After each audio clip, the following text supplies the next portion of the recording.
सिद्धेभ्यः ॐ नमः सिद्धेभ्यः ॐ नमः सिद्धेभ्यः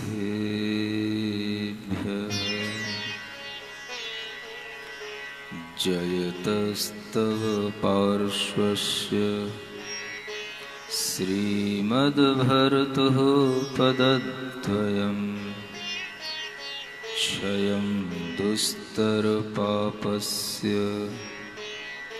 क्षमं कर्तुं ददज्जयम् तमोतु ममतातीत ममोत्तममतामृत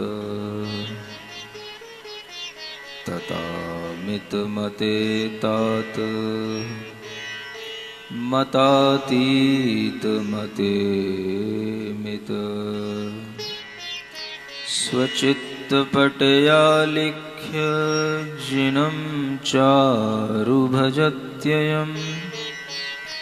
शुचिरूपतया मुख्यमेनं। देवादिदेव श्री पार्श्वनाथ भगवान की, वर्तमान शासन नायक श्री वर्धमान महावीर भगवान की, परम पूज्य आचार्य गुरुवर श्री विद्यासागर जी महाराज की। मोह महात्म तलम दिन तप लक्ष्मी भरतार ते पारस परमेश मुझ हो सुमति दातार। वामानंदन कल्पतरु जयो जगत हितकार मुनिजन जाकी आश करी जांचे शिव फल सार जांचे शिव फल सार। पार्श्वनाथ भगवान की यह कथा भगवान के 10 भवों को पूर्ण करके उस 10वें भव की ओर आ रही है। जिस स्थान पर भगवान का पारसनाथ का जन्म होना है, उस स्थान के देश का नाम, नगर का नाम और वहाँ पर रहने वाले अश्वसेन राजा और वामा देवी, जिनसे आप चिर परिचित हैं, उन राजा और रानी के माध्यम से ही वह जीव गर्भ में अवतरित होगा। और वह समय आने वाला है जब हम भगवान का गर्भ के समय पर होने वाला उत्सव भी देखेंगे। गर्भ के समय पर भी बहुत कुछ उत्सव होते हैं, इसीलिए जो गर्भ के समय पर देवों के द्वारा महापूजा की जाती है, इसी कारण से भगवान तीर्थंकर का गर्भ में आना गर्भ कल्याणक के रूप में मनाया जाता है। सामान्य से जो भी व्यक्ति का जीवन शुरू होता है वो गर्भ से शुरू होता है, और गर्भ में आने का मतलब केवल गर्भ में प्रवेश होना होता है। लेकिन जो तीर्थंकर होते हैं उनका गर्भ में आने से 6 महीने पहले से ही कुछ विशेष उत्सव शुरू हो जाता है। एक महान विभूति है। जन्म जन्म की तपस्या के उपरांत जो जन्म लेने के लिए यहां पर अपनी उम्र आनत स्वर्ग में पूरी कर रहे हैं, और उस उम्र को पूरी करने में जब 6 माह अवशेष रह जाते हैं, तभी से तरह तरह की तैयारियां इंद्रों के माध्यम से शुरू हो जाती हैं।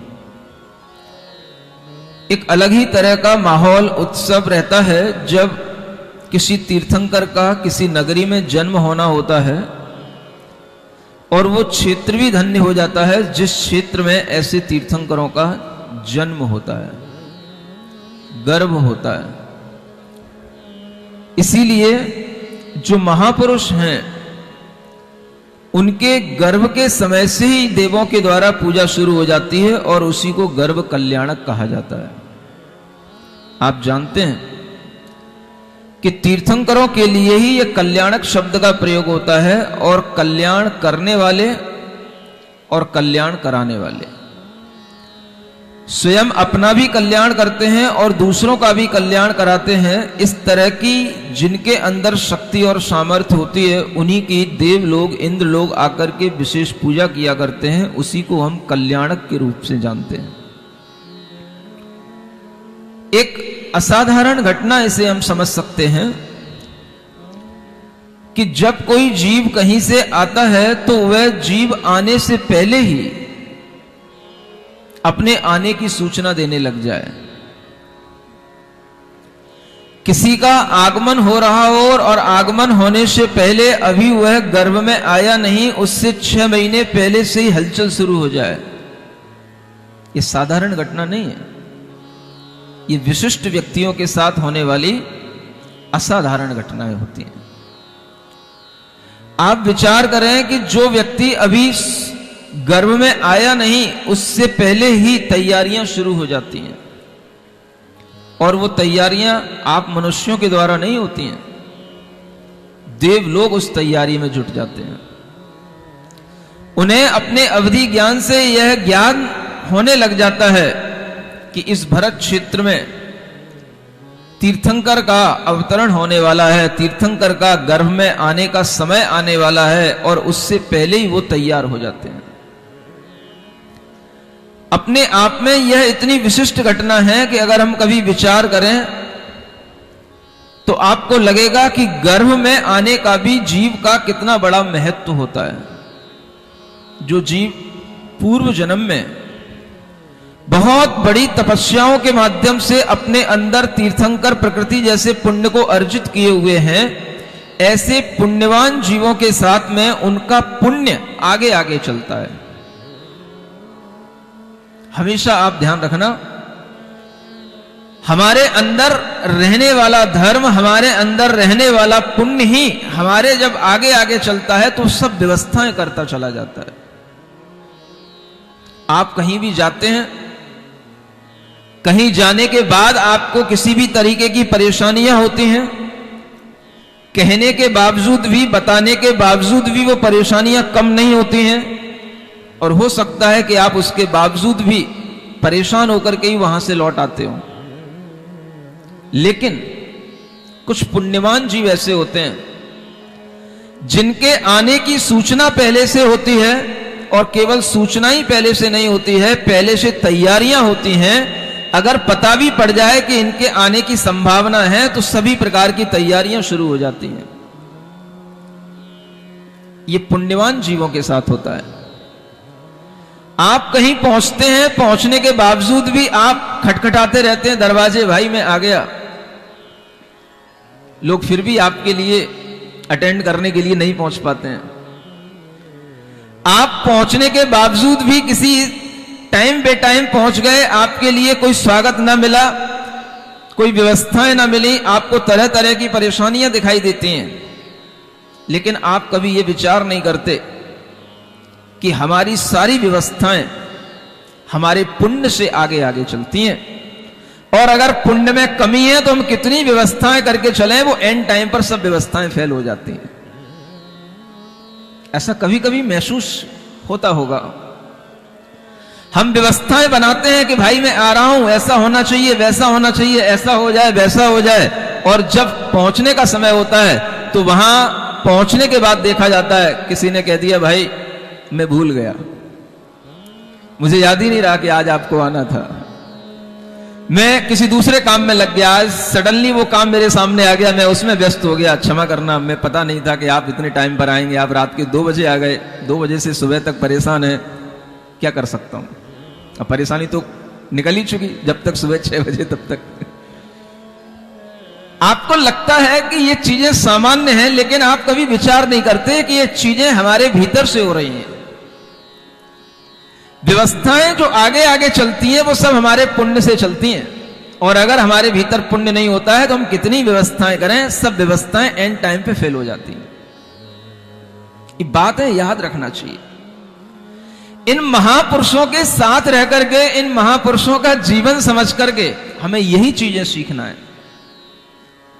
जो अभी गर्भ में भी नहीं आया, जिसको आने का अभी कोई टाइम भी नहीं है, 6 महीने अभी जिसके लिए बाकी हैं, उसके लिए भी पहले से इंद्र अलर्ट हो रहे हैं, और बड़े बड़े इंद्र अपने छोटे छोटे इंद्रों को, अपने छोटे छोटे सभी देवों को ऑर्डर दे रहे हैं, अलर्ट हो जाओ। इस भरत क्षेत्र में, आर्यखंड में तीर्थंकर के रूप में, भगवान पारसनाथ के रूप में यहां पर आनंद स्वर्ग से एक जीव पधारने वाला है। आप लोग उसकी तैयारी करने के लिए बनारस नगरी में पहुंच जाओ।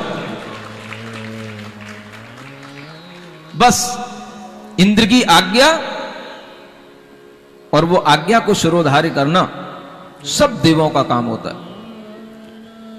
हजारों असंख्य देव उस आज्ञा को स्वीकार करके उसी समय पर सब तरह से वो तैयारियां शुरू कर देते हैं। और जब आप देखोगे कि जब इंद्र आएगा तब आएगा, लेकिन उसके कहने से जो तैयारियां शुरू हो जाती हैं, वो तैयारियां इतनी परफेक्ट होती हैं कि कभी भी एंड टाइम पे ये नहीं कहना पड़ता भाई यहां ये नहीं है, यहां ये नहीं हो पाया, यहां ऐसा क्यों नहीं हुआ। ये सब चीजें भी अव्यवस्था वाली चीजें हैं। आदमी जब आएगा तब आएगा, लेकिन उससे पहले उसे सब कुछ व्यवस्थित मिलना चाहिए। ये सब चीजें भी बड़े बड़े पुण्य के माध्यम से होती हैं, और ऐसे पुण्य जब आप ऐसे तीर्थंकरों के चरित्र पढ़ोगे तो कम से कम ऐसे पुण्य तो अर्जित हो ही जाएंगे कि इन तीर्थंकरों का जहां जन्म हो, उस नगरी में जो भी घटित हो, जो रत्नों की वर्षा हो, वो रत्न भी अगर आपको मिल जाए तो वो समझ लेना कि आप बहुत पुण्यवान हैं। नगरी के अंदर घटित होने वाला कोई कार्य, कोई उत्सव आपको देखने को मिल जाए, आप समझ लेना कि आपका कोई बहुत बड़ा पुण्य है, जो आप ऐसे तीर्थंकरों का गर्भ समय पर, कल्याणक के समय पर उनका वह होने वाला उत्सव आप देख सकें। और हम में से कई आत्माओं ने हो सकता है देखा भी हो। समय चला जाता है, जन्म से जन्मांतर होने के बाद में सब कुछ बदल जाता है, लेकिन हमारा पुण्य जिस समय पर होता है, उस समय पर हम उस पुण्य को अपना फल देकर के निकल जाने देते हैं, उस पुण्य को भोग लेते हैं। लेकिन हमें उससे कुछ घटित हुआ हो कोई जरूरी नहीं है, क्योंकि जो घटित हो रहा है हम वहां पर ध्यान नहीं देते हैं। हमारी स्थिति वही होती है कि भाई कहां पर क्या बट रहा है, कहां पर क्या मिल रहा है। आम जनता का भाव क्या होता है, कोई उत्सव हो रहा है, हो रहा है, हो रहा है, लोग सुन रहे हैं, पारस कथा हो रही है, बहुत सारे अजैन लोग भी पूछते हैं पारस कथा हो रही है, हो रही है। उन्हें मतलब इस बात से रहता है कि हम अगर पारस कथा का उत्सव देख रहे हैं तो यहां से जाने वाले लोग कितना हमारा सामान खरीद रहे हैं, कितना हमको लाभ मिल रहा है, कितना हमारे लिए इन लोगों से लाभ प्राप्त हो रहा है, इससे उनको जानकारी मिलती है कि हां कहीं कुछ उत्सव हो रहा है। सामान्य व्यक्तियों के लिए कई बार ऐसा हो जाता है कि वह उस स्थान पर होते हैं, लेकिन होते हुए भी सामान बटोरने में रह जाते हैं। कितने ही बच्चे, कितने ही बड़े लोग कई बार ऐसे उत्सवों में आते हैं और केवल जहां खाने पीने की सुविधाएं होती हैं बस वहीं पर भीड़ लगाते हैं और खा पी करके चले जाते हैं। होता है कि नहीं होता है? ये तो पता था कि हाँ कुछ हुआ, कुछ उत्सव हुआ, लेकिन उसके भीतर नहीं घुसे, किस लिए हुआ, किसके निमित्त से हुआ। हाँ हुआ होगा, कुछ हुआ है, बड़ा हुआ है। खाने पीने से मतलब, जो मिल रहा है, जो गिफ्ट मिल रही है, उसको बटोरने से मतलब भी बहुत से लोगों को रहता है, और ऐसे लोग भी कम पुण्यवान नहीं होते हैं, इन्हें भी पुण्यवान जीवी कहना चाहिए। जो लोग कम से कम वहां पहुंच करके कुछ तो उस उत्सव में अपनी भागीदारी रखते हैं और उस उत्सव में पहुंचने के बाद चलो कुछ नहीं, उस उत्सव के निमित्त से जो बना है वही तो खा रहे हैं, वही तो बटोर रहे हैं, तो ये भी उन पुण्यवान जीवों को ही प्राप्त होता है। और इस तरह के पुण्य जब बढ़ते चले जाते हैं तब हमें और उन तीर्थंकरों के निकट आने का सौभाग्य मिलता है।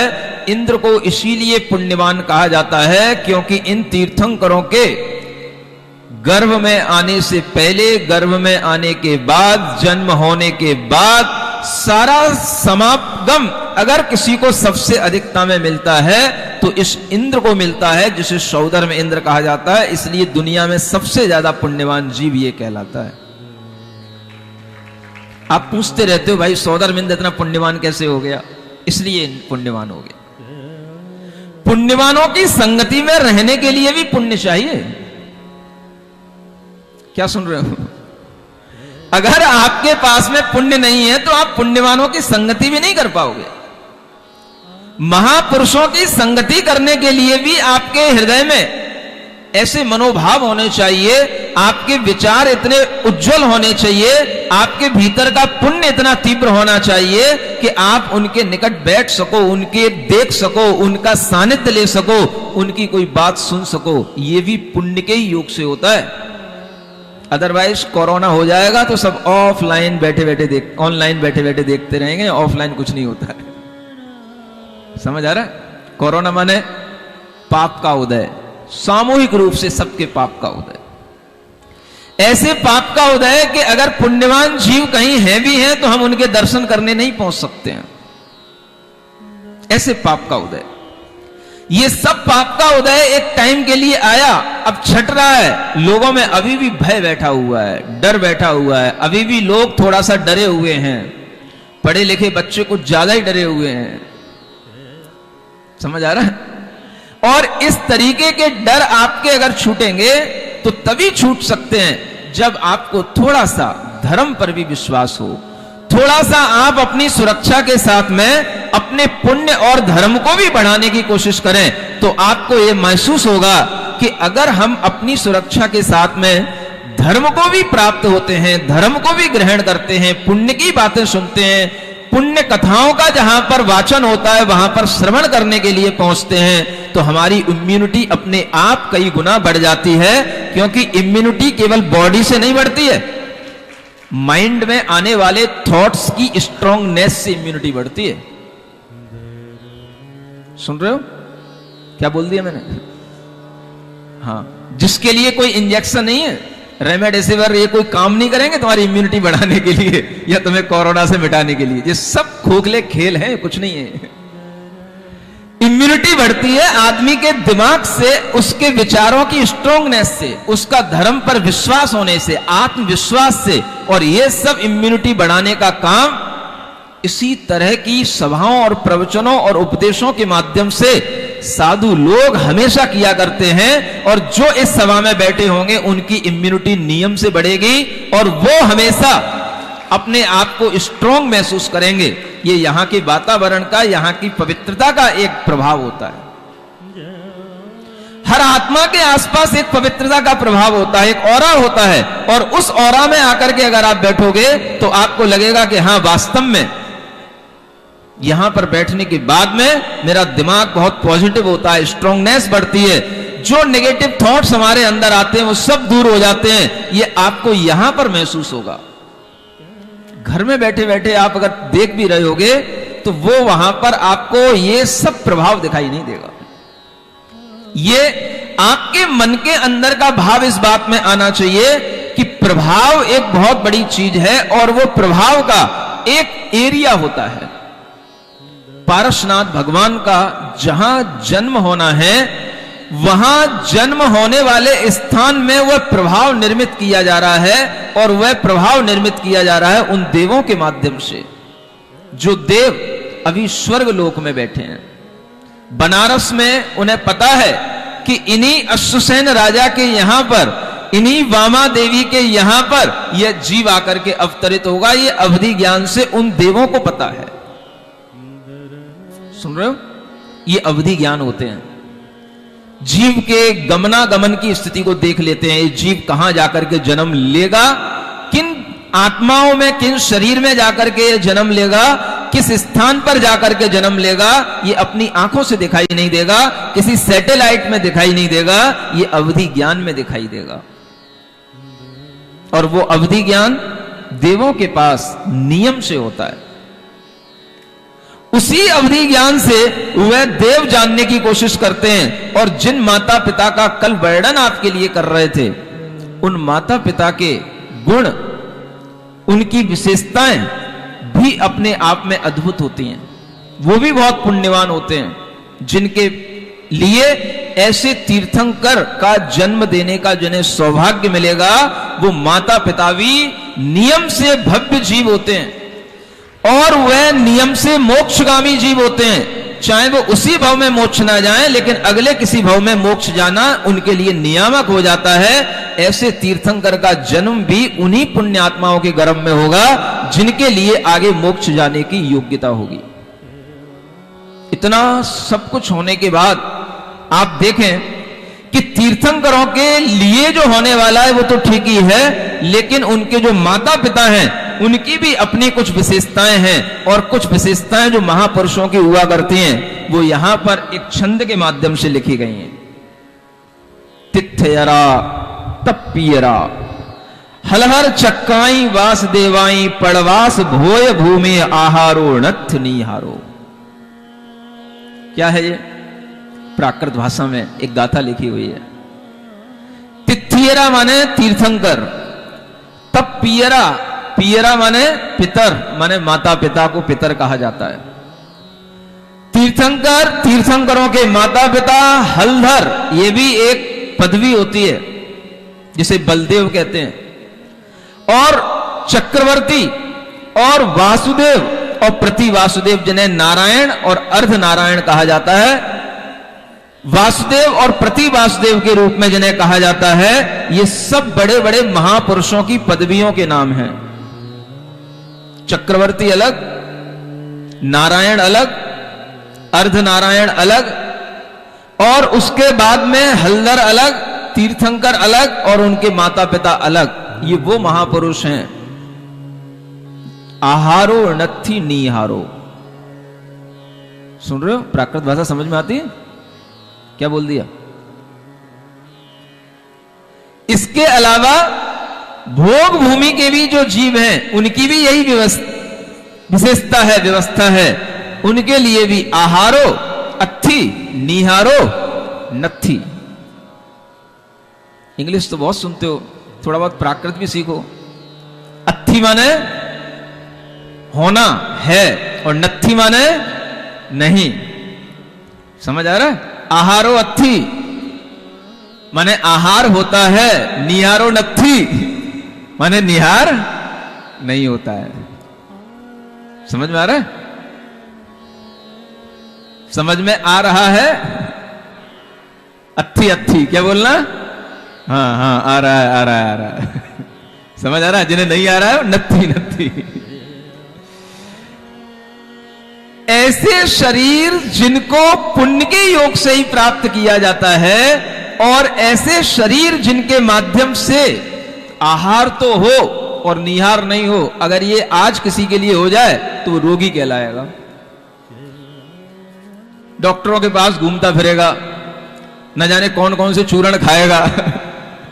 महाराज आहार तो हो रहा है, निहार नहीं हो रहा है। समझ आ रहा है? सिर में दर्द हो जाएगा, बीमारियां हो जाएंगी। लेकिन ये ऐसे शरीर होते हैं जिनमें आहार तो पहुंचता है, क्योंकि आहार में सुख है और निहार में भी दुख होता है। दुख किसी भी तरीके का नहीं होना चाहिए। बार बार जिनको निहार के लिए जाना पड़ता है, उनका तो दुख और ज्यादा है। समझ में आ रहा है? शरीर का भी एक नियम होता है, आयुर्वेद विज्ञान का भी एक नियम होता है। एक बार खाओ, एक बार जाओ। क्या समझ में आ रहा है? ये ध्यान रखना, अपने अपने शरीर को देखो। एक बार जाने वाला, एक बार खाने वाला योगी। समझ में आ रहा है? बार बार खाने वाला, या यूं कहें 3 बार से ज्यादा खाने वाला और 3 बार से ज्यादा जाने वाला भोगी, समझ आ रहा है? और दिन भर में 10 बार खाने वाला 10 बार जाने वाला रोगी। क्या समझ आया? योगी भी होते हैं, भोगी भी होते हैं और रोगी भी होते हैं। एक बार खाना एक बार जाना यह योगी का लक्षण है। अगर आपके लिए 1 से 2 बार भी जाना हो जाए तो चल जाएगा, लेकिन अगर इससे ज्यादा हो जाए तो यह समझ लेना कि यह रोगी का लक्षण है। समझ आ रहा है? जिस दिन आपके लिए कोई परेशानियां हो जाती हैं, आपको रोग आने की संभावनाएं होती हैं, शरीर में रोग पैदा होने लगने की संभावनाएं होती हैं, तो उसी समय पर आपके लिए ये व्यवस्थाएं बन जाती हैं। क्या हो रहा है? आज कुछ पच नहीं रहा महाराज, बार बार जाना पड़ रहा है। ये क्या है? ये रोग हो गया। स्वस्थ आदमी एक बार ही खाता है और एक बार ही, समझ आ रहा है? अगर आप 2 बार भी खा करके स्वस्थ हैं तो स्वस्थ समझ लेना, कोई बात नहीं। लेकिन बार बार अगर खाने की आदत पड़ी है, बार बार अगर आपके लिए इस तरह की आदत आती है, तो वह आपको भोगी से रोगी की ओर ले जाने वाली आदत है। और ज्यादातर रोगी इसी कारण से बन जाते हैं। ये व्यवस्थाएं हैं शरीर की। पुण्य होगा तो शरीर की सब व्यवस्थाएं अच्छी चलती हैं, और पुण्य के अभाव में शरीर की व्यवस्थाएं भी अपना साथ नहीं देती हैं। क्या करें? कौन जाना चाहता है बार बार, लेकिन जाना पड़ता है। मतलब दुख है, शरीर आपका साथ नहीं दे रहा है। इसीलिए ऐसे महापुरुष जिनके पास में अतिशय रूप में पुण्य होता है, उनके लिए आहार होता है। कुछ भी खा लें, कितना भी खा लें, कभी पेट में ही दर्द नहीं होता, निहार होगा ही नहीं। निहार का मतलब केवल निहार ही नहीं, मल और मूत्र दोनों की बाधाएं नहीं। ये दोनों ही बड़ी परेशानियां हैं। कब किसको कहां पर कौन सी परेशानी हो जाए कह नहीं सकते हैं। कहां बैठा है, कहां जा रहा था, कहीं ट्रेन में, बस में, कहां कुछ हो जाए, कुछ नहीं पता। परेशानियां हैं बड़ी बड़ी, लेकिन आदमी संभाल के चलता है। इनको हम समझने की कोशिश करें कि ये भी हमारे शरीर के दुख हैं। लेकिन जो लोग ऐसे जीवन जीने के आदतन पड़ जाते हैं, उन्हें रोग भी दुख भी समझ नहीं आते। ऐसे भी दुख होते हैं कि कई लोगों के लिए कई तरह से उनके लिए व्यवस्थाएं दूसरी कर देनी पड़ती हैं। शरीर खराब हो जाता है, आंतों की व्यवस्थाएं खराब हो जाती हैं, दूसरी थैलियां लगानी पड़ जाती हैं, या कोई दूसरी यूरिन को निकालने की व्यवस्थाएं बनानी पड़ती हैं, लेकिन फिर भी उन्हें अपना जीवन चलाना पड़ता है। लेकिन हम क्षण भर के लिए तो सोचें कि ये शरीर कितना दुख देने वाला है। पाप के उदय से हमें इस तरीके का शरीर मिला, कोई बात नहीं, लेकिन इस शरीर में अब हम आसक्ति ना रखें। इस शरीर से विरक्ति रख करके हम थोड़ा सा धर्म भाव करें और ऐसे पुण्यवान जीवों की तरफ देखें। ऐसा भी शरीर होता है। आहारो अत्थि, निहारो नत्थि, ऐसा भी शरीर होता है। विश्वास होता है। अब तो महाराज करना ही पड़ेगा, आपने बहुत विश्वास करा दिया, अब तो एक एक लाइन पर विश्वास होगा। समझ आ रहा है? तीर्थंकर गर्भ में आने वाले हैं, विश्वास हो रहा है? तीर्थंकर के माता पिता बनारस नगरी में राजा रानी के रूप में हैं, विश्वास हो रहा है? और वह बनारस नगरी वही है जहां से आप परिचित हैं, और उस बनारस नगरी का पूर्व का इतिहास भी बहुत बड़ा है। बहुत बड़े बड़े वहां पर काम हुए हैं। युग की आदि में भगवान ऋषभ देव के समय पर राजा अकंपन हुए थे। थोड़ा इतिहास की बात भी सुने। अकंपन राजा ने अपनी बेटी सुलोचना का विवाह करने के लिए सबसे पहले स्वयंवर की रचना की थी, इसी काशी नगरी में, इसी बनारस में। वो अकंपन राजा ने सबसे पहले सुलोचना नगरी का विवाह करने, सुलोचना बेटी का विवाह करने के लिए स्वयंवर की रचना की थी। कहां पर? काशी में।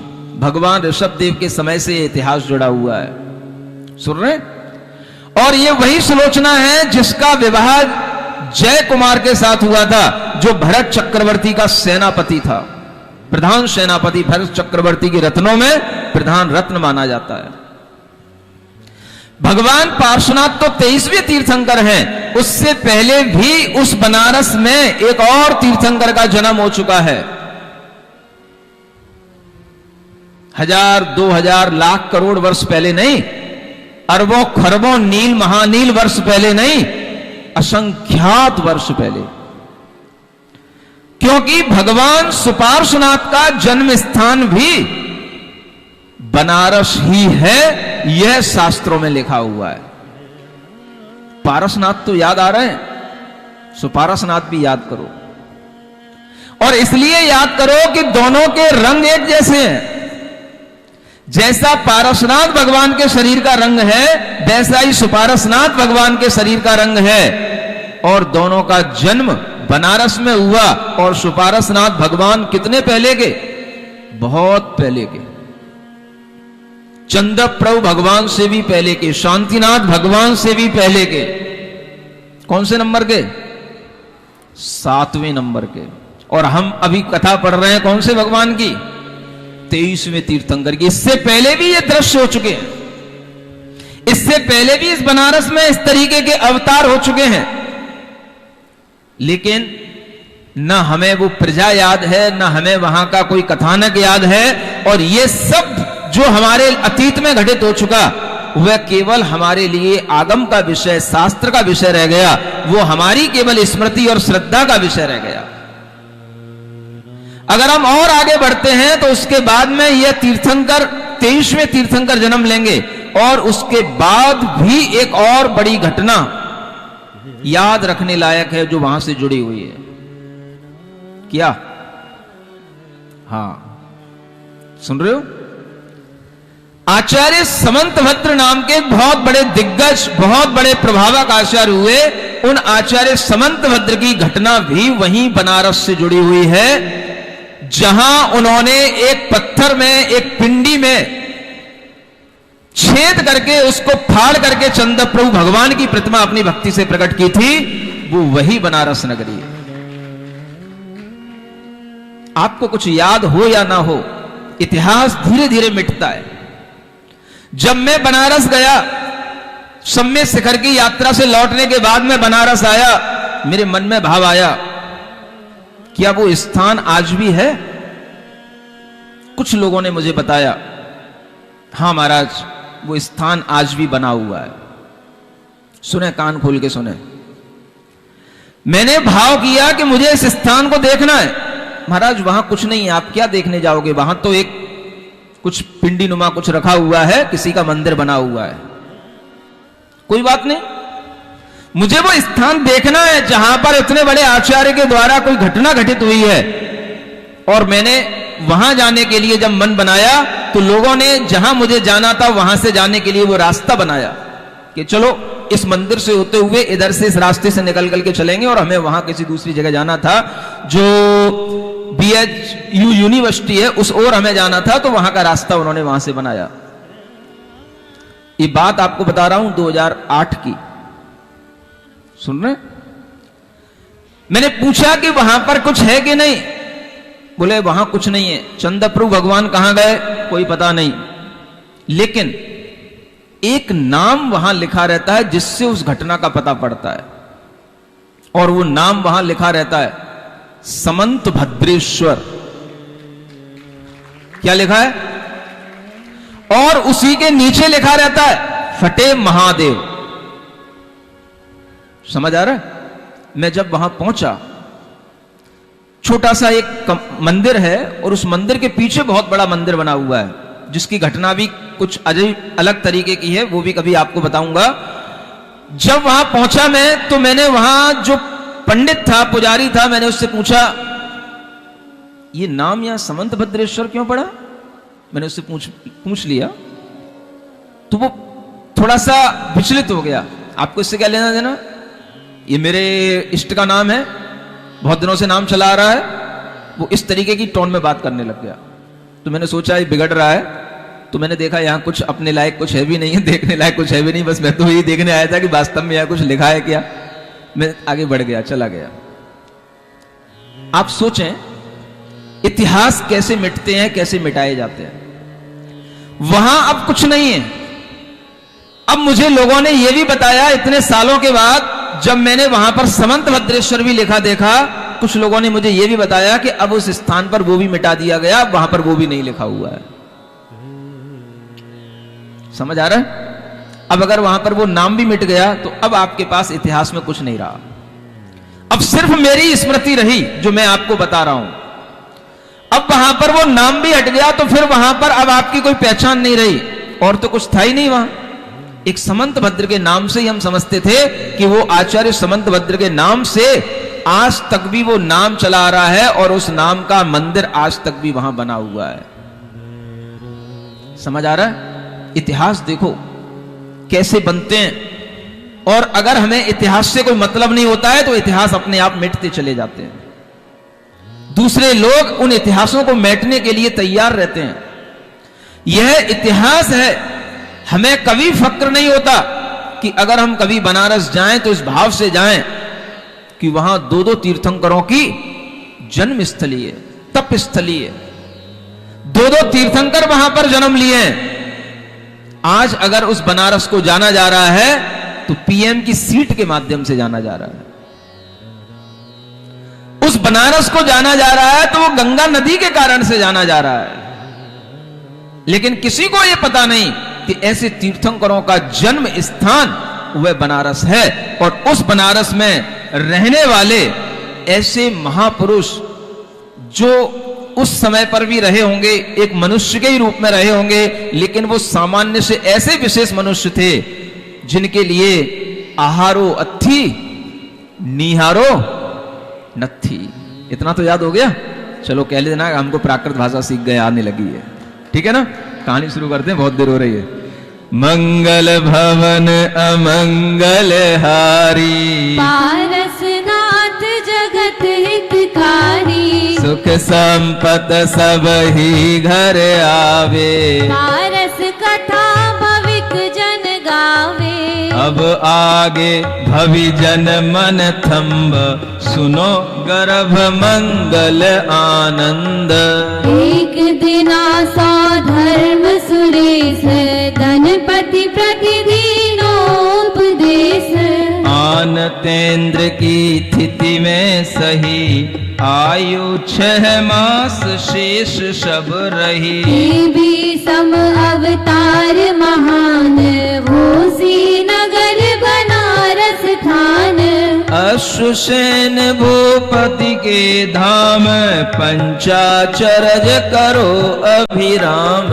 यह सुरेंद्र ने आज्ञा करी, सो कुबेर निज माथे धरी। चलो तुरत लागी नहीं बार, सो है संग अमर परिवार। हर्षित अंग पिता घर आए, करी रतन वर्षा बहुबाय।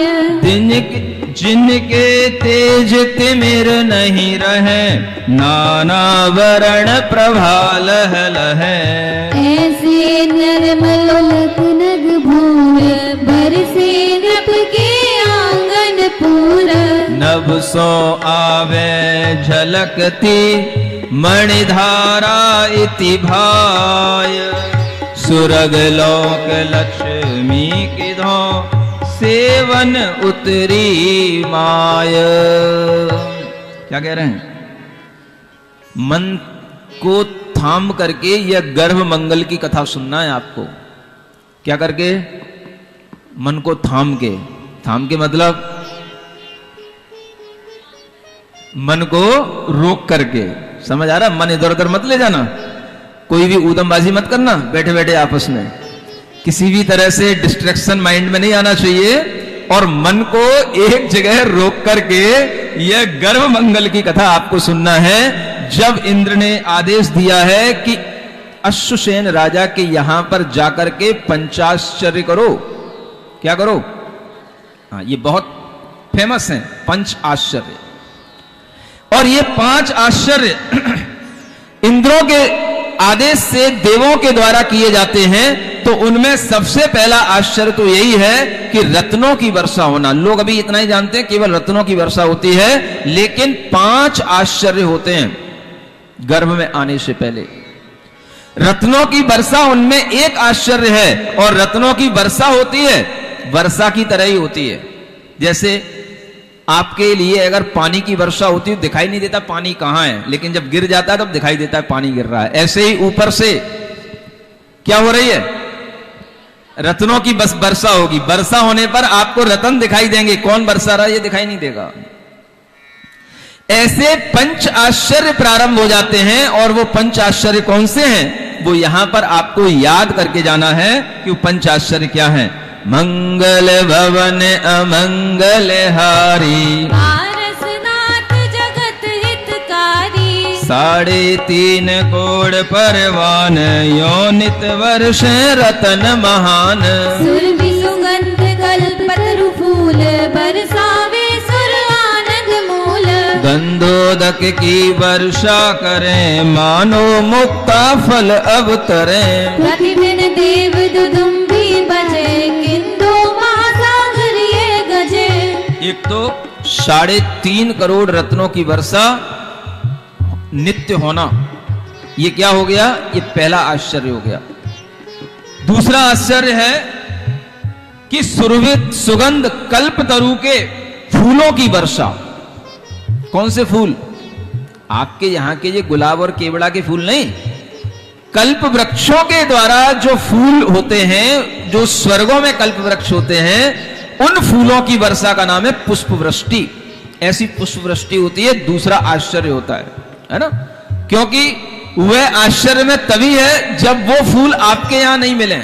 कहां से आए, कौन ने वर्षाए, जब कुछ आश्चर्यकारी होंगे तब आपको लगेगा हाँ ये कोई विशेष अवसर पर बरसने वाले, विशेष लोगों के द्वारा बरसाए जाने वाले कोई दिव्य पुष्प हैं, इसलिए उसको कहा जाता है दिव्य पुष्प वृष्टि। और तीसरा आश्चर्य होता है गंधोदक की वर्षा, हल्की हल्की रिमझिम सुगंधित वर्षा, ऐसी लगती है जैसे कि बूंदें मानो मोतियों की बूंदें गिर रही हों। और चौथा देव दुंदुभी बजना, देवों के बड़े बड़े ड्रम होते हैं, उनको देव दुंदुभी बोलते हैं। नगाड़े बड़े बड़े ड्रम होते हैं, धम धम धम धम, समझ आ रहा है। ऐसी देव दुंदुभियां बजती हैं, और ऐसा लगता है कि जैसे कोई सागर, कोई महासागर गर्जना कर रहा हो। और फिर उसके बाद में पांचवा आश्चर्य होता है, आवाज आती है नंद वरद जय जय उच्चरे, मात पिता प्रति सूर्यो करे। विविध विविध पंचाचर विलोक, जैन भये मिथ्याति लोक।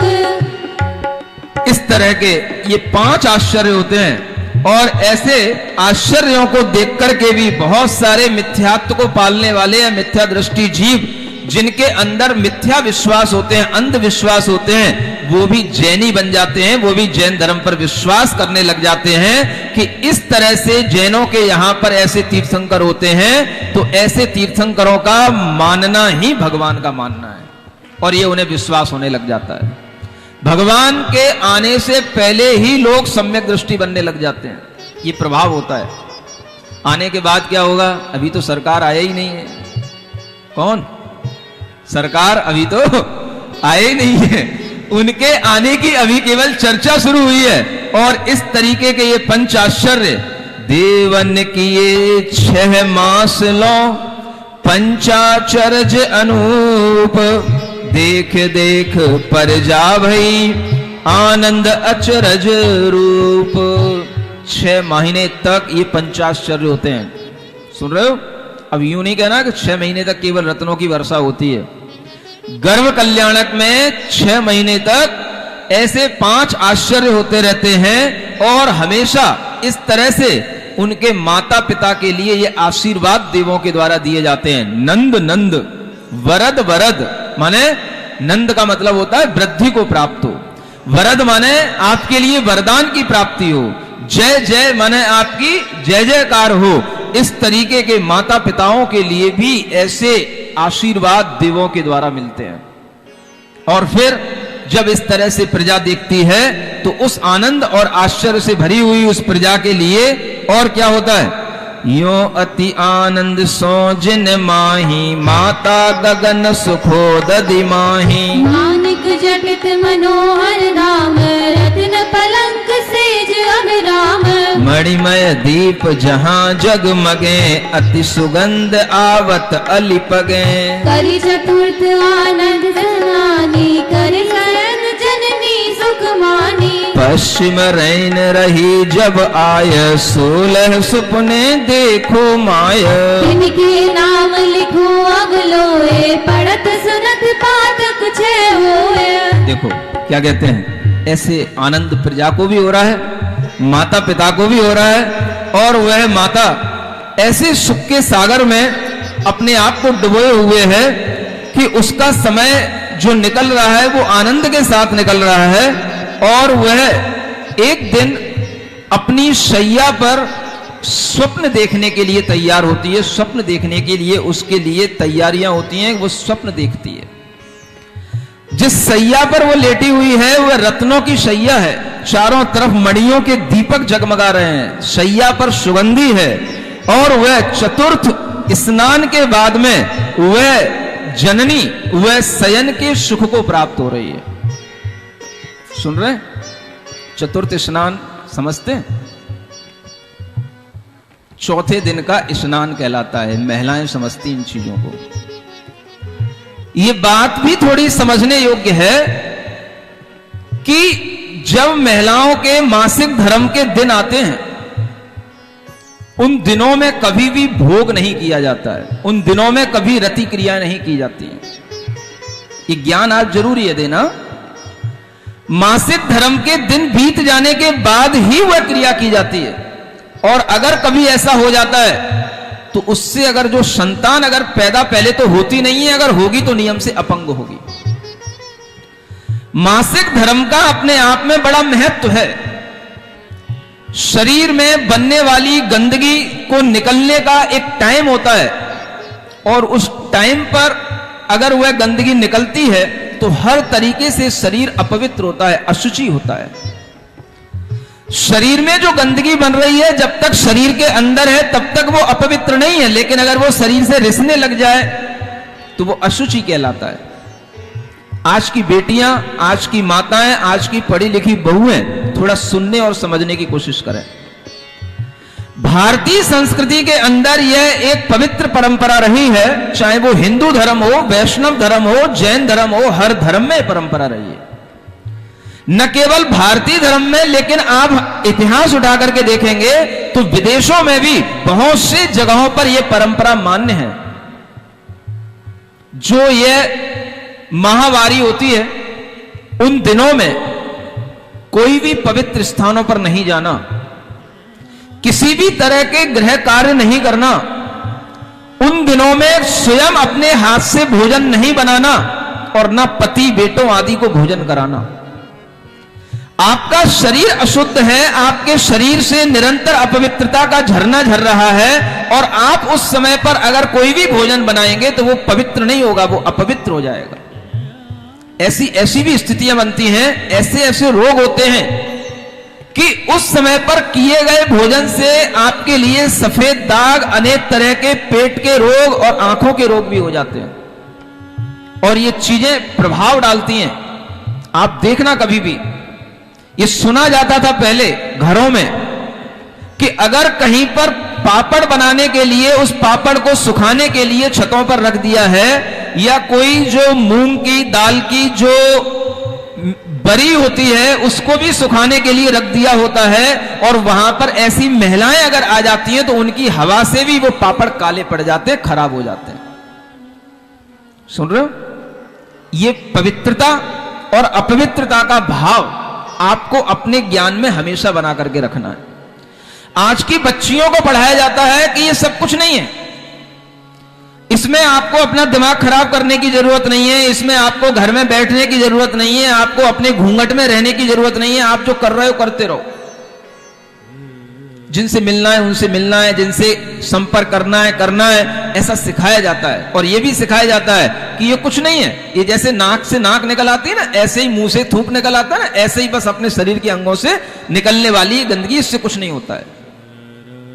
इस तरह का ज्ञान देकर के जो पवित्रता भंग की जा रही है, ये उसी के परिणाम है कि आज आप देखोगे कि घरों में तरह तरह की बीमारियां, कलह अशांति और जो संतानें पैदा हो रही हैं उनमें तरह तरह की अपंगताएं, कुष्ठ रोग ये जो मिल रहे हैं, ये सब इन्हीं तरह की अपवित्रताओं के कारण से उत्पन्न होने वाले रोग हैं।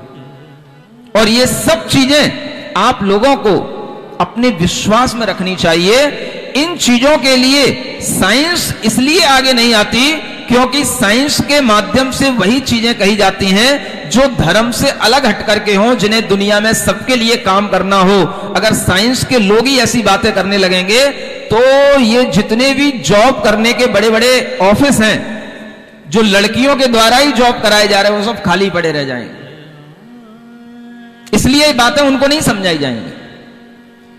आपको इसलिए समझना है कि आपको अपनी पवित्रता बना के रखना है। जिन घरों में इस तरह की अपवित्रता होती है वहां पर मुनि महाराज भी आहार करने के योग्य वो स्थान नहीं समझते। ध्यान रखना, जिन घरों में रसोई की शुद्धियां नहीं होती हैं, महिलाएं मासिक धर्म के दिनों में भी रसोई में जाकर के भोजन बनाती हैं, वो कभी मुनि महाराज को आहार देने के लिए उस रसोई घर में न बुलाएं, चेष्टा न करें।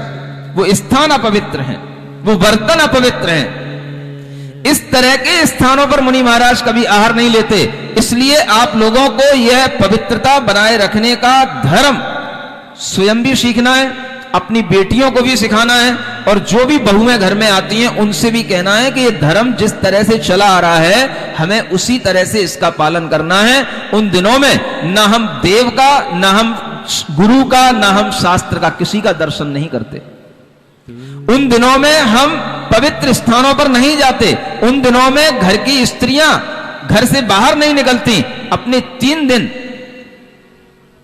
एक व्रत के रूप में वह निर्वाह करके उस धर्म का पालन करके ये भाव करती हैं कि मेरी यह स्त्री पर्याय की दुर्दशा के कारण से मुझे यह 3 दिन मिलते हैं जिसके कारण से मैं अपना धर्म नहीं कर पाती, तो मुझे यह स्त्री पर्याय का अभाव हो, छेद हो, इस तरीके का भाव करती हैं। तब जाकर के उनके धर्म की वृद्धि होती है।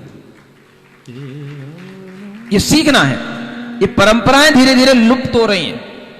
पढ़ी लिखी बच्चियों के लिए सब चीजें कुछ नहीं लग रहा है। जैसे मुंह से नाक निकल आती है, मुंह से भी नाक निकल आती है, नाक से तो नाक निकलती है, ऐसे ही उनको समझ में आता है कि कुछ नहीं है। शरीर में जैसे घाव हो जाता है, वो बह रहा है, उसी तरीके से होता है। लेकिन ये सब बातें गलत हैं। उन स्थितियों में घर में रहना शालीनता होती है। और ये भी बता दें कि ज्यादातर स्त्रियों को जो बाहरी बाधाएं होती हैं,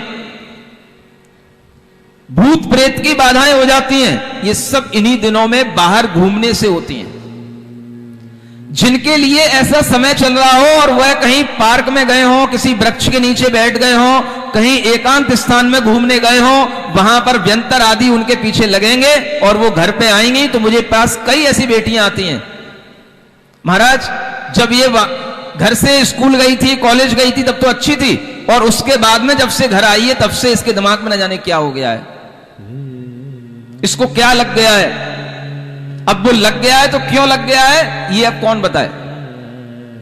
ये सब अनेक तरह की बीमारियां इनसे होती हैं। इसलिए आप लोग ये ध्यान रखें कि कितना ही आप साइंटिफिक हो जाएं, कितने ही आप साइंटिफिक मोड में जीने की कोशिश करें, लेकिन आप अपने शरीर के स्वभाव को भूले नहीं, धर्म की पवित्रता को भूले नहीं। और इस तरह की बातें ध्यान में रखें कि उन दिनों में कभी भी पुरुष भी ध्यान रखें कि भोग क्रिया नहीं करनी चाहिए।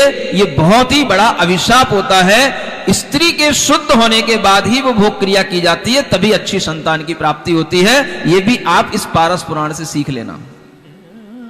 पुण्यवान जीवों के द्वारा वो कार्य किए जाते हैं। और उन दिनों में ब्रह्मचर्य व्रत का पालन करना चाहिए, पुरुषों को भी और स्त्रियों को भी।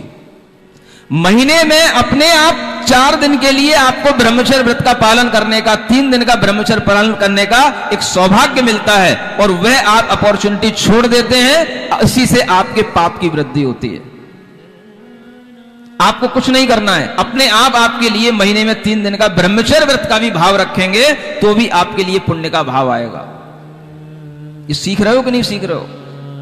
कौन सिखा रहा है? पारसनाथ भगवान ही सिखा रहा है, गर्भ में आने से पहले।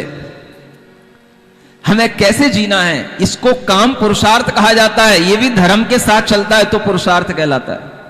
और इस तरीके के जो पुरुषार्थ करते हैं, इस तरीके के जो पुण्य के साथ में धर्म करके चलते हैं, उन्हीं के लिए ऐसी मंगल और पुण्यवान संतानों की प्राप्ति होती है।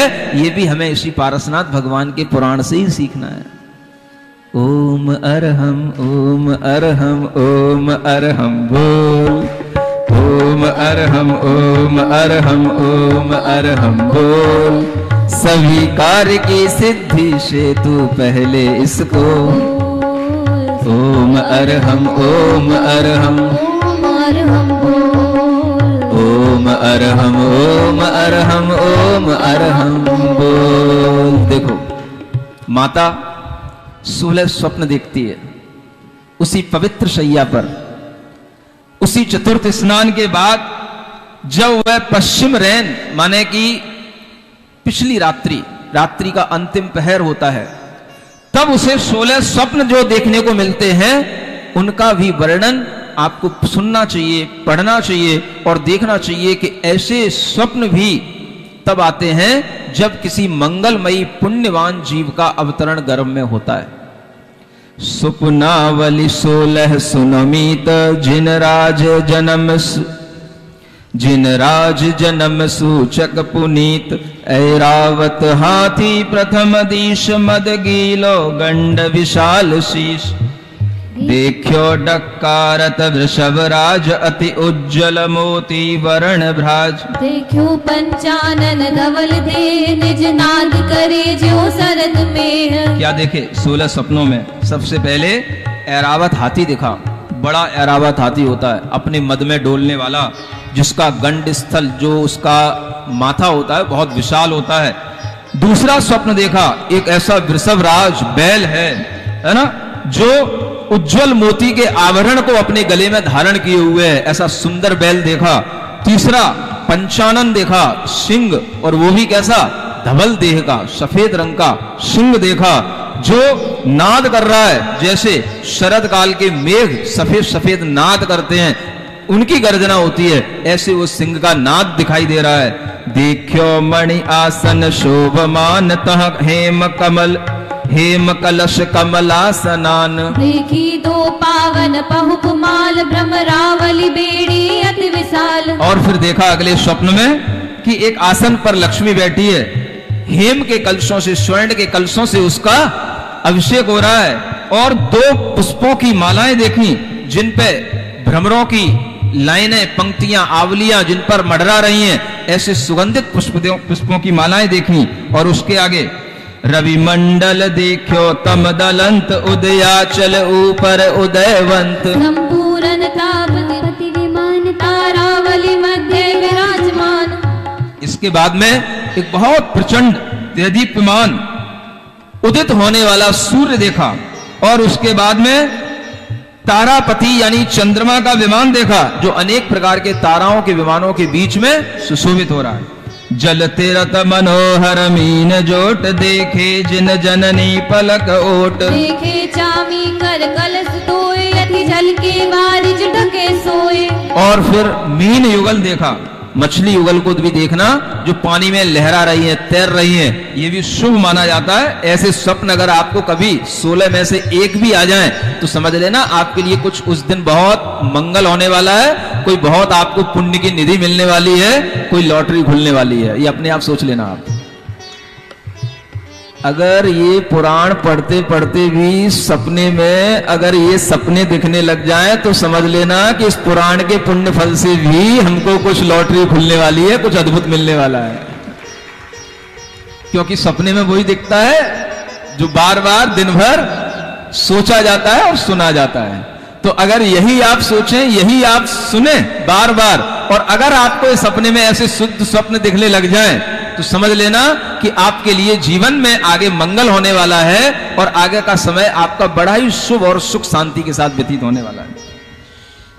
ऐसे ही सोने के कलश देखे, जिनके लिए अच्छे अच्छे आभरण जिनके ऊपर चढ़े हुए हैं। देखो कमलाकर कमल छन्न बहु हसी हसन सो रवन। देखो रे नायर गर्जमान पुनि सिंह पीठ मानिक निधान। फिर एक कमलों से आच्छन्न बहुत बड़ा कमल है जो अनेक छोटे छोटे कमलों से घिरा हुआ है, और वहां पर अनेक हंसों की पंक्तियां भी हैं। और उन्होंने देखा कि गर्जना करता हुआ एक बहुत बड़ा हाथी भी उन्हें दिखाई दिया।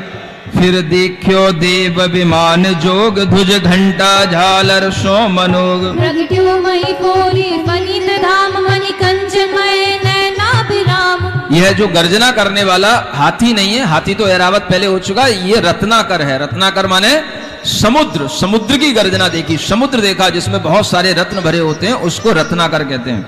फिर उन्होंने देखा देवों का विमान, और जिसमें अनेक तरह की ध्वजाएं घंटा झालर लहरा रहे हैं। और फिर उन्होंने देखा एक ऐसा मणिमय नागेंद्र का धाम स्थान जहां पर अनेक प्रकार के नागों का समूह भी उन्हें दिखाई देता है। पुनः रत्न राशि देखी अनूप इंद्रायुध वर्ण विचित्र रूप निर्धूम धनंजय दीपमान ये देखे सोले सुपन जान। रत्नों की राशि देखना, सपने में भी रत्न दिख जाएं। क्या सुन रहे हो? सपने में भी कुछ जगमगाती मणियां दिख जाएं, कुछ जगमगाती हिलमिल कोई ताराएं दिख जाएं, समझना ये बड़ा शुभ स्वप्न है। और स्वप्न उनके शुभ होते हैं, मंगलदायक होते हैं जो व्यक्ति स्वस्थ होते हैं। स्वप्नों का भी एक विज्ञान होता है। अगर आपका शरीर स्वस्थ है तो वह स्वप्न आपके लिए लाभदायक होंगे। रोगियों के स्वप्न बहुत ज्यादा आश्वस्त कराने वाले नहीं होते कि वो उनको फल दें।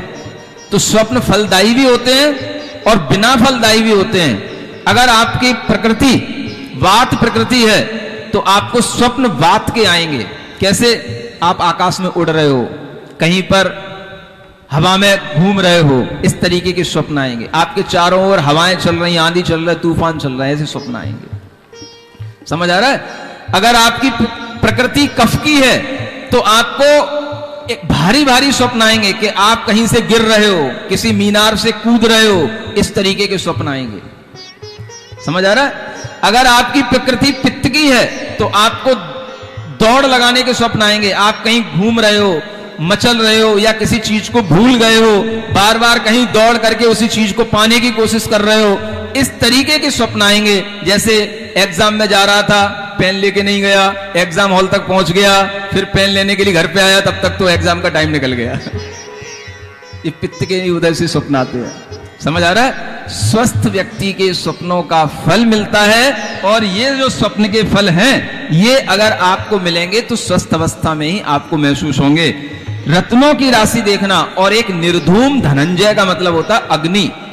अग्नि तो देखना लेकिन उसमें धुआं ना दिखे, ऐसी अग्नि देखना। ऐसी निर्धूम अग्नि भी मंगलमयी होती है। और ऐसे 16 स्वप्न देखने के बाद में गज प्रवेश मुख कमल में गयो तिमिर दुख दाय, जैसे जैन सिद्धांत सुनी भरम भाव मिट जाय। पूर्व दिवाकर गयो गयो तिमिर दुखदाय। अच्छा, ये लाइन ऊपर की थी। सुख निद्रा पूरी भई भयो प्रात तम खोय, मंद तेज तारे भय कछु दीखे कछु नाई, ज्यों तीर्थंकर के उदय पाखंडी छिप जाए, सूरज वंशी जे कमल खिले सरोवर माही, त्यों जिन बिंब विलोक के भविलोचन विकसाही, चक्रवाक हर्षित भय ज्यों जिन मत संयोग, जीव सुमति पिय नारी को मिट्यो अनादि वियोग। क्या कह रहे हैं? इन 16 स्वप्नों के देखने के बाद में मां को एक और स्वप्न दिखाई देता है कि गज हाथी मुख से प्रवेश कर रहा है। ये अंत में, स्वप्न के अंत में दिखाई देता है। और इस स्वप्न को देखने के बाद में वह सुख की निद्रा जो ले रही थी मां, जिसमें स्वप्न दिखाई दे रहे थे, इन स्वप्नों के देखने के बाद में वह निद्रा पूर्ण हो जाती है।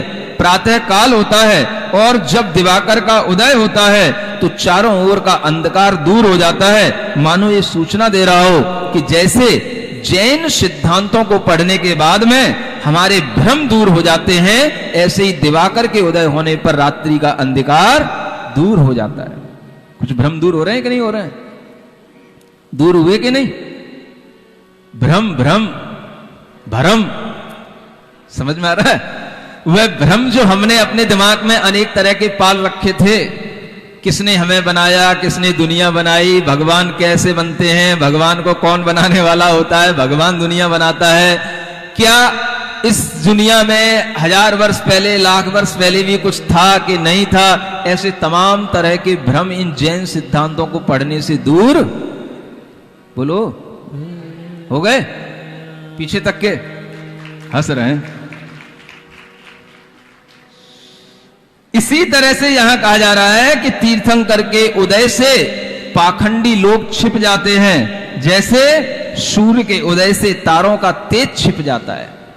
तारे और चंद्रमा कहीं चले नहीं जाते हैं, रहते उसी आकाश मंडल में हैं, लेकिन सूर्य के उदय होने पर उनका प्रकाश, उनका तेज छिप जाता है। ऐसे ही जब तीर्थंकरों का उदय होता है तो अनेक मिथ्या मत जो चल रहे होते हैं वो कुछ समय के लिए दुपक जाते हैं, छिप जाते हैं, कहीं पर लुप्त हो जाते हैं। ऐसे उन चंद्र विकासी कमलों को विकसित देख करके, जैसे भगवान की वाणी सुनकर के किसी को मोद उत्पन्न होता है, ऐसे ही उन कमलों का भी मोद माने उनका भी विकास होने लग जाता है जब जनेंद्र भगवान का आगमन होता है। और इस तरह की प्रकृति की घटनाओं को भगवान के आगमन से जोड़ते हुए यहां कहा जा रहा है कि घू गू भू गण भूतल विषय आंधे भय असूझ, जैन ग्रंथ के रहस्य में ज्यों परमति अभूज, कमल कोश मधुकर बंधे छुटे जगो जे सिर भाग, यथा जीव जिन धर्म सो मुक्त होय भव त्याग, पथिक लोग मार्ग चले सूजे घाट को घाट, जिन धुन सुन सूजे यथा स्वर्ग मुक्ति की बाट, इहि विधि भयो प्रभात शुभ आनंद भयो अतीव, धर्म ध्यान आराधना करन लगे भवि जीव। अभी ये सुबह हो रही है, प्रभाती गाई जा रही है। प्रभात की बेला के बाद में जब सुबह हो जाती है तब सुबह का वह वातावरण, सुबह उठने के बाद कौन सी मंगल क्रियाएं की जाती हैं, ये आपको कल की सुबह बताया जाएगा। आज आप इस भाव में रहें कि वास्तव में आज हमने पारसनाथ भगवान का वह गर्भ कल्याणक, वास्तव में जो हम पंच कल्याणकों में मनाते थे वो हमने आज अपने लिए मना लिया है। जहां कोई पंच कल्याणक नहीं भी हो रहे हैं तो भी गर्भ कल्याणक हमारे सामने आज बहुत अच्छी रीति से समझाया गया है। समझ आ रहा है? ऐसे ही समझ के चलना कि आपको इन पंच कल्याणकों का पूरा आनंद लेना है। पंच कल्याणक यहां भले ही ना हो रहे हो किसी जिन बिंब के, लेकिन पंच कल्याणकों का आनंद आपको यहां पर अब आगे मिलने वाला है। पंच कल्याणकों जैसा ही अब उत्सव यहां पर रहना चाहिए। समझ आ रहा है? अब मां ने स्वप्न देख लिए हैं, सुबह हो गई है, अब मां उठेगी, सुबह कल की सुबह उठेगी। देखना यहां पर माताएं बहनें आकर के यहां पर बैठे और सुबह होने से पहले यहां पर आकर के बैठे, ताकि उन्हें ये लगे कि पारसनाथ भगवान की मां अगर वामा देवी है तो मैं भी कोई ऐसी मां बनने का भाव लेकर के आऊं कि मेरा भी नाम इस जगत में वामा देवी की तरह लिया जाए, अमर हो। ऐसी माओं की स्थिति तभी बनेगी जब वो माएं यहां आकर के बैठ करके साक्षात इस पारस कथा को सुन करके आनंद लेंगी। बोलो पारसनाथ भगवान की